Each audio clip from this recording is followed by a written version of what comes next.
이 지인은 정동원 군의 과거 핸드폰을 가져가 핸드폰 내에 담긴 사생활 자료들을 탈탈 털었던 것으로 보입니다. 그리고 이 지인은 본인의 가족 일부와 함께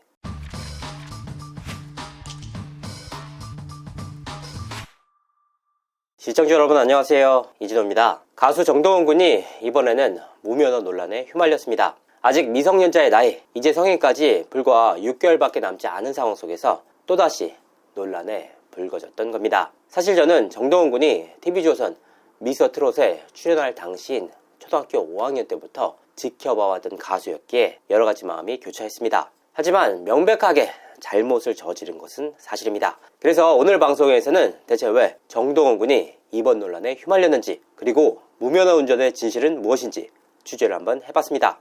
정동원 군의 무면허 운전은 어떻게 적발됐나요?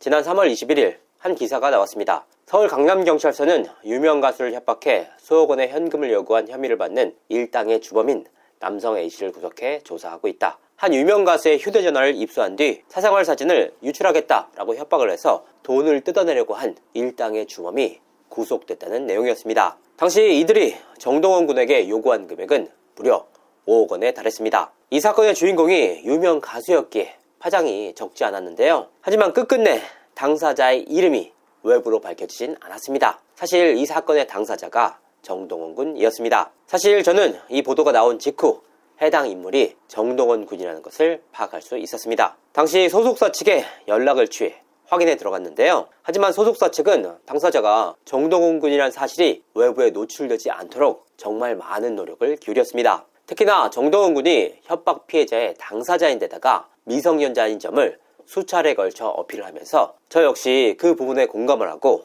외부로 밝히지 않았습니다. 하지만 당시 협박범들이 협박의 빌미로 사용했던 것이 바로 사생활 사진이었습니다. 이와 같은 내용 때문에 의문에 의문을 더했는데요. 사실 저도 당시에는 어떤 사진을 가지고 협박을 했는지 파악하진 못했습니다. 이번 기회를 통해서 밝혀진 내용 자체가 정동원 군의 무면허 운전 영상이었던 겁니다. 정동원 군은 2023년 1월 고향인 경남 하동에서 아버지 소유의 트럭을 운전했다고 합니다. 최소 10분가량 운전을 했으며 정동원의 친구가 이를 휴대전화로 촬영했던 것으로 보입니다. 결과적으로 이 내용이 알려지면서 정동원 군이 법적 처벌을 받을 위기에 처했습니다. 협박범들은 대체 누구였던 걸까요? 오늘 방송을 통해서 단독으로 전해드리는 내용입니다. 협박범은 다름 아닌 정동원의 친구였습니다. 사건의 발단은 이랬습니다. 2023년 1월경 고향인 경남 하동에서 찍은 무면허 운전 영상이 어떤 경로에서인지 정동원의 핸드폰에 남았습니다. 이후 정동원 군은 서울로 올라와 일상생활을 보냈는데요. 앞서 말씀드렸다시피 협박범은 다름 아닌 정동원의 서울 친구였습니다. 가끔씩 정동원의 집에도 직접 놀러오며 친분을 다졌던 사이인데요. 이 지인이 정동원 군의 집에서 정동원 군의 핸드폰을 훔쳤던 것으로 보입니다. 정동원 군은 이미 새 핸드폰으로 폰을 바꾼 상황이라 본인의 무면허 운전 영상이 담긴 핸드폰이 유실됐는지도 몰랐다고 합니다. 물론 정동원 군의 핸드폰은 잠금 설정이 돼 있는 상황이었습니다. 이 협박범이 어떤 경로로 정동원 군의 잠금 장치를 풀었는지는 아직까지 확인되지 않았습니다. 다만 이 지인은 정동원 군의 과거 핸드폰을 가져가 핸드폰 내에 담긴 사생활 자료들을 탈탈 털었던 것으로 보입니다. 이 과정에서 나온 유일한 문제 영상이 바로 무면허 운전 영상이었고, 협박범들은 이 자료를 확인해서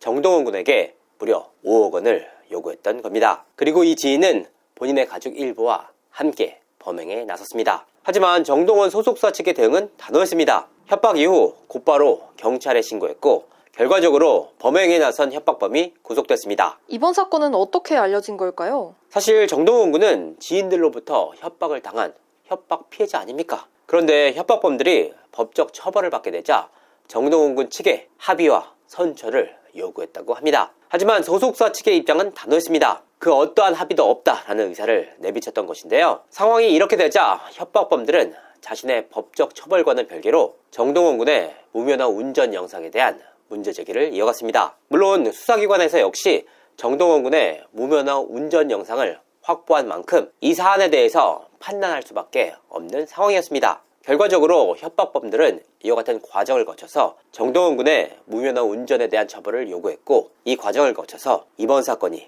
공론화된 것으로 보입니다. 언론 보도를 통해 정동원 군이 협박범에게 1억 원을 건네줬다는 보도가 나왔어요. 이는 사실과 다른 내용이라고 합니다. 정동원 군은 무려 5억 원을 달라는 협박을 받고 곧바로 경찰에 신고를 했다고 하는데요. 단돈 10만 원이라도 주게 되면 협박범들에게 휘둘릴 수밖에 없다는 판단 때문이었습니다. 더욱이 범행 당사자가 다름 아닌 정동원 군의 지인 아니었습니까? 그렇다면 대체 왜 1억 원을 건넸다고 알려졌느냐? 여기에도 이유가 있었습니다. 정동원 군은 협박을 받은 이후 곧바로 경찰에 신고했습니다. 신고 이후 돈을 준비하는 척을 해서 경찰과 함께 현장을 급습했습니다. 이 과정을 통해서 범행 당사자에 대한 체포가 이루어졌는데요. 범인 검거를 위해서 준비를 했던 것은 사실이었습니다. 결과적으로 정동원 소속사의 발빠른 대처 덕분에 협박범들을 빠르게 검거할 수 있었고 핸드폰 역시 돌려받을 수 있었다고 합니다. 정동원 군의 상태는 좀 어떨까요? 사실 정동원 군은 2023년 3월 고등학교 1학년 재학 당시 오토바이를 운전하다 자동차 전용 도로에 오진입해 교통법규를 위반한 사례가 있었습니다. 이 일이 공론화되면서 정동원 군은 엄청난 질타를 받았는데요. 결국 정동원 군은 대중들에게 사과와 반성의 뜻을 전했습니다. 그런데 이 일이 벌어진 지 불과 2년도 채 되지 않아 무면허 운전권이 다시 한번 불거졌던 겁니다. 그간 많은 인기를 누려왔던 인기 가수인 만큼 법적 잘못에 대한 책임을 정동원 군 스스로 감당해야 합니다. 이와 같은 일이 불거짐으로 인해서 정동원 군 역시 대중들의 비난을 피해갈 수 없는 상황입니다. 다만 2년도 안 돼 이와 같은 문제를 다시 한번 일으켰다는 문제 제기는 사실과 달랐습니다. 문제가 됐던 정동원 군의 무면허 영상이 찍힌 시기는 2023년 1월이었습니다. 오토바이 운전 과정에서 자동차 전용 도로에 오진입해 문제를 일으킨 사안은 2023년 3월이었습니다. 당시 정동원 군은 사춘기를 겪으면서 질풍노도의 시기를 보냈습니다. 그리고 그 시기는 2023년 상반기였습니다. 정동원 군이 어린 시절부터 연예계 활동에 나서왔던 데다가 본인을 지극정성으로 키워왔던 할아버지의 별세 그리고 복잡한 가정사로 인해서 남들보다 방황의 폭도 컸던 것으로 보입니다. 정동원 군은 사춘기를 겪으면서 운전에 대한 관심이 무척이나 컸다고 하는데요. 특히나 오토바이 운전에 대한 열망이 강했다고 합니다. 소속사 관계자들과 아버지가 오토바이 운전만큼은 안 된다라고 뜯어말렸지만 정동원 군의 고집을 꺾을 수는 없었습니다. 결과적으로 모든 장비를 갖추고 안전하게 오토바이를 타겠다라고 약속을 받은 뒤 오토바이 운전을 허락했다고 하는데요. 하지만 오토바이를 구입한 지 얼마 되지 않아서 바로 자동차 전용 도로에 오진입 논란이 터져나왔던 겁니다. 결국 정동원 군의 아버지는 오토바이를 압수한 뒤 곧바로 팔아버렸다고 하는데요. 그리고 질풍노도의 사춘기 시절까지 자연스럽게 지나가면서 더욱더 성숙해졌다고 합니다. 정동원 군은 그 일 이후 오토바이 운전 등을 멀리한 채 운동에만 매진해 오고 있다고 합니다. 정동원 군은 이번 일에 대해서도 엄청난 반성을 했다고 합니다. 어떠한 처벌도 달게 받겠다. 다시는 이런 일이 없도록 하겠다. 정말 죄송한 마음이다. 라는 뜻을 수차례에 걸쳐 드러냈다고 합니다. 정동원 군의 무면허 운전은 변명의 여지가 없는 명백한 잘못입니다. 팬들의 사랑은 특권이 아니라 더욱 큰 책임으로 이어져야 한다는 사실을 정동원 군이 잊어서는 안 됩니다. 이번 일을 계기로 통찰한 반성과 사과를 통해서 다시 한번 성숙한 모습으로 무대에 서기를 바랍니다. 이상으로 이진호였습니다. 감사합니다.